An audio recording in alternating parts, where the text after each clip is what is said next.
अपनी कुटिया में बैठ करके कीर्तन गाते, पद बना बना करके रचना करते। और श्री ठाकुर जी चुपचाप खिड़की से निकल करके आते और सूरदास की कुटिया में अधर आकर के बैठ जाते और कोने में बैठ के थोड़ी पे हाथ धर के चुपचाप सुनते सूरदास जी को। एक दिन ठाकुर जी जा रहे थे राजभोग आरती के बाद, इतने में श्री जी आ गई। कहां जा रहे हो? ठाकुर जी कहीं ना ऐसे ही जा रहा हूं डोलवे। नहीं नहीं सांची बताओ कहां जा रहे हो? ठाकुर जी बोले कहीं ना एक भक्त है वहां के पास जा रहा हूं। श्री जी बोली मैं चलूंगी फिर तो। ठाकुर जी बोले श्यामा जी आप रहने दो, आप यहीं बैठो, मैं ही अकेला हो आऊं। श्री जी बोली अगर मोए ना लेके गए तो मैं गुसाई जी से शिकायत कर दूंगी कि राजभोग के बाद तुम कहीं चले जाओ और गुसाई जी खोज करो जी कहां जा मैं। ठाकुर जी बोले श्री जी आपके चरणों में प्रणाम करूं, आप मेरे संग चल दो, पर गुसाई जी तो शिकायत मत करियो मेरी, लेकिन एक बात को वचन दो। मैं बोल कहा उत्थापन आरती तो पहले आमेंगे हम दोनों वापस, मां रुकवे की मत करियो बात। आप बड़ी भोरी हो, बड़ी सहज हो, और वैष्णव चाहे कितनो दीनहीन हो, कितनो भावबार हो, वहां पे कृपा करवे की मत सोच लियो। आपको तो मन है जाए यहाँ पे सब लुटाए दूं, सब दे दूं, ऐसे मत करियो। चुपचाप जानो है, चुपचाप आनो है, और मैं इशारा कर दूं तुरंत उठ के आ जाइयो। श्री जी बोले हाँ मैं आ जाऊंगी। ठाकुर जी हाथ पकड़ के श्री जी को ले गए सूरदास जी की कुटिया में। सूरदास जी गा रहे हैं के सर तिलक मोतिल की माला वृंदावन के वासी,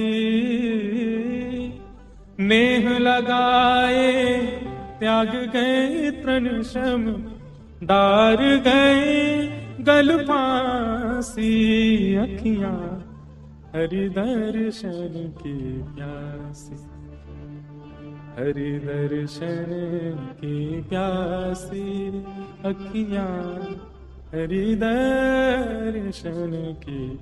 ठाकुर जी बैठ के सुन रहे हैं मंद मंद, श्री जी के नेत्रन से आंसू गिर रहे हैं। ठाकुर जी धीमे धीमे पहुंचने बोले श्यामाचू हल्ला मत करियो जी, जग जाएगो, और जगह को कहा मैं पकड़ लेगो, जान नहीं देगो, और फिर यहाँ पे कृपा कर दी तो फिर सबन पे करनी पड़ेगी, हमारे रो मत। बिल्कुल सूरदास जी ने अपनी लाठी उठाई और उठ करके अपनी कुटिया से बाहर जाने लगे। श्री जी बोली जी कहां जा रहे हो बाबा? अरे आंधरो बाबा कहीं गिर नहीं जाए, हम यहाँ के संग चलें, कहीं गिरवे बारो होगा तो बचा लेंगे। ठाकुर जी बोले मैंने पहले ही मना करी आप जैसे कृपा पिपा ना करनी कोई पे, और समय है गो उत्थापन को, मैं गुसाई जी मंदिर खोल देंगे, चलो जल्दी मंदिर में। श्री जी बोली ना बस ये जहां जा रहा हूं वहां तक यहाँ छोड़, यहाँ में फिर चल देंगे मंदिर में। ठाकुर जी बोले पहले ही मना कर रहा हूं मत चलो मेरे संग। आ गई है जबरदस्ती, अब मां मंदिर में हम दोनों नहीं मिलेंगे तो श्री गुसाई जी बड़ी डांटेंगे। श्री जी पीछे पीछे चलन लगी। चलते चलते सूरदास जी भी वहां गए जहां गहरो गड्ढा। सूरदास जी जैसे ही गड्ढा की ओर जाने लगे, श्री जी बोली अरे देखो श्याम सुंदर जी गिर जाएगो बाबा, गड्ढा में गिर जाएगो, या के माथे में लग जाएगी, हाथ पांव में लग, या को पकड़ लो रोक लो। अब यहाँ तो किशोरी जी जा रही है बचावे, तब तक सूरदास जी कूद ही गए, और कूदते अरे भैया, अरे कन्हैया, अरे लाला, अरे भैया कोई काम को सुनना हो तो नहीं देखियो, अरे मैं आंधरो गिर गऊं कुआ में, अरे भैया मैं यहाँ से बचाई लियो। श्री जी बोले ठाकुर जी या तो इनको बाहर निकालो नहीं तो मैं आपसे कट्टी आ जाऊंगी। ठाकुर जी बोले श्यामाचू मैं यही माने ना लेके आऊं आपको संग में, नेक में ही पिघल जाए, नेक में ही दया आ जाए आपके चित्त में ना, या को निकाल दो फिर कभी ना कहूंगी, या को बस बाहर निकाल के हम दोनों भाग जाएंगे यहाँ से। ठाकुर जी ने ऊपर से झांक के देखी खूब गहरो। ठाकुर जी बोले कैसे निकालूं?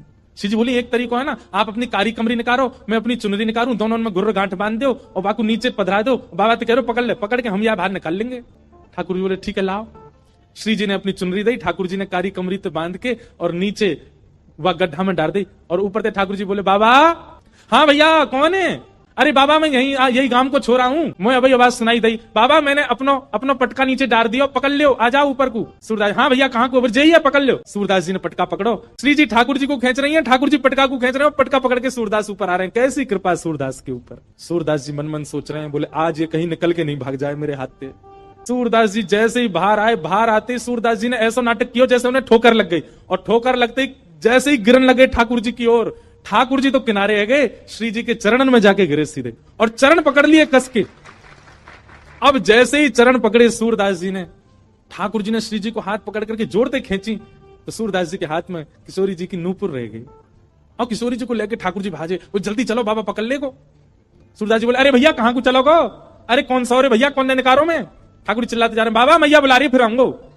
थोड़ी दूर जाके श्री जी बोली ठाकुर जी मेरा एक नूपुर है, दूसरा नूपुर मिलना है रो।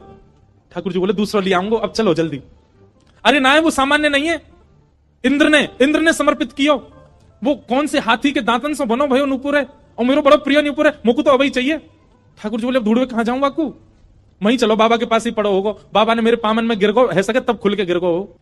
ठाकुर जी लौट के आए, ठाकुर जी कहे बाबा अरे भैया तू आगो, अरे मैं जो कह रहा हूँ मेरी एक सखी आई संग में, बा को नूपुर यहीं गिर गो। आपने देखो सूरदास जी अपने बगल में दबा के बैठे। सूरदास जी बोले ना लाला मैंने तो ना देखो। बाबा आपके हाथ में लगता रहो बगल में, जी तो है मेरी सखी को नूपुर। अच्छा जे बोले हाँ ये, अरे जे तुम अभी अभी मिलो यहाँ पे। बाबा दे दो ना, ये मेरी सखी को नूपुर है। लाला जे नूपुर अगर मैंने तोय दे दियो और कहीं बाद में कोई सखी वास्तव में आके मुझे बोली बाबा मेरे नूपुर देखो का, मैं कैसे पहचानू कि वो सखी तेरे संग है?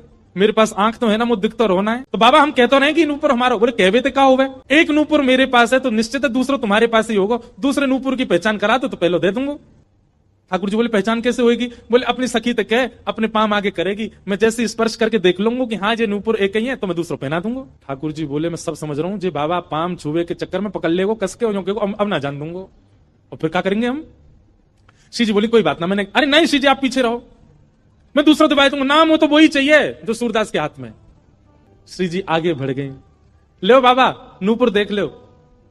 सूरदास जी ने जैसे स्पर्श किया समझ गए, अरे हाँ भैया ये तो वही नूपुर है, लो मैं पहना दूं। दूसरे पाम में सूरदास जी ने पहनायो और पहनाते ही महाराज अंक में भर लिए श्री जी के चरण। बोले अब ना जान दूंगो, मैं जान गया हूं जो साक्षात वृषभानु दुलारी हैं, और लाला तू जो मुख निकार के गयो मैं सब जान गया, तू नंद जी को लाला है, जीवन निकर गो गाते गाते तुम दोनों के यश को आज पहली बार पकड़ में आयो, अब नहीं जान दूंगो।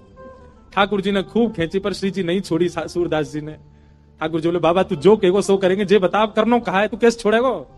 मैं नेत्रन से आंध हूं, मुंह दिखे ना है, पर मैं आपसे एक ही वरदान चाहूं, मेरे एक नेत्र में सदा श्री जी और दूसरे नेत्र में सदा आप विराजमान है जाओ, आपके नित्य दर्शन मुंह को होयो करें, बस यही वरदान दे दो। प्रिया प्रियतम दोनों ने युगल रूप में खड़े करके सूरदास जी के नेत्रन पे हाथ धर दिए और कही सूरदास खोल के देखो। आज सूरदास जी ने पहली बार नेत्र खोले और शामा शाम के युगल प्रत्यक्ष दर्शन उनको है। फिर दोनों से प्रार्थना करिए बस एक वरदान दे दो, कहा मुझे फिर से अंधो बना दो, अब आप दोनों दिख गए, अब दुनिया में और कोई को नहीं देखना है।